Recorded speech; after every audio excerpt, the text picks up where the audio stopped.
Immigration lawyer Ofelia Calderon, who joins us now from Fairfax, Virginia. Thank you so much for joining us, Ofelia. Firstly, what's your reaction to Kamala Harris's tough stance on migrants, essentially warning them not to make the trip across the southern border into the United States? I mean, I think Kamala clearly needs to practice a little bit of her diplomacy, right? I think this message is one that is pretty common. It happens every time there's a shift, mostly because I don't want to call it a search, but there is the idea that people believe that something is going to happen, and so they sort of surge to that border. And I think the reality is that it's also inconsistent with what the Biden administration has been saying, right? You can't say we're not going to give you refuge when you've been saying all year that we're going to reunify you and that we acknowledge the fact that really bad things happen in the place that you're coming from.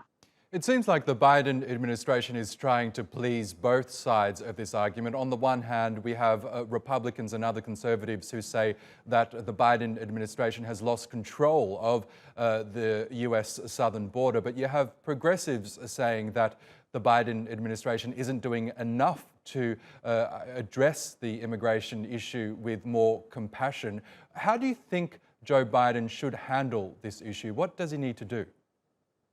Well, if I knew the answer to that, then I think that Joe would be calling me right now and hiring me for that position. I mean, I think realistically, certainly, I think you need to look at the fact that it is 100% legal to apply for asylum at the border. I mean, it always has been, and it's important that people who come to the border seeking refuge be able to do so in a lawful manner.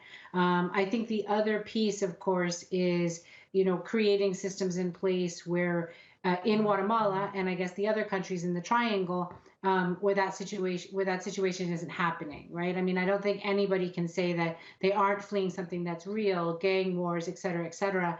The United States is at least in part responsible for the situation that these countries find themselves in. And so at some point, we're going to have to take some sort of responsibility and work collaboratively to make it a better situation for everyone. Okay, Ofelia Calderon, we will have to leave it there, but we really do appreciate your analysis on the program. Thank you so much again.